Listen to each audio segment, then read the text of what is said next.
sekarang dah kecil. Selalu besar je. Apa yang kecil? Tu yang tempat kuat asap tu. Ni. Ni. Ini namanya exhaust. Yang ni pipe. Sebab tu kecil, pipe.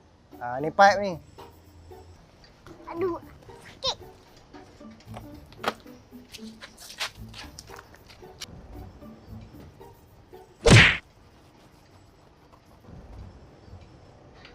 Papa, buka lah cepat. Buka apa? Papa, buka air lah. Gua nak basuh tangan. Ini bukan pipe air tu. Ini pipe. Pipe exhaust.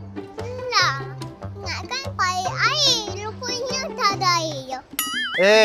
Itu pipe air. Dan ni pipe exhaust. Takkan keluar airnya sini. Kalau keluar air sini nak kena masuk bengkel tau. Oh, Papa baru tukar ke? Iyalah, Papa baru tukar lah. Baru beli. Second hand. Second hand pun mahal. Oh, berapa ringgit? Ni kalau baru ni RM1,000.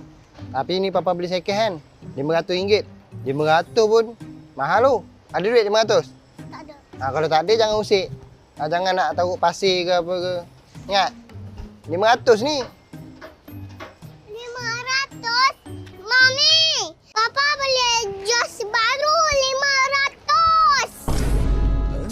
500! Zeki!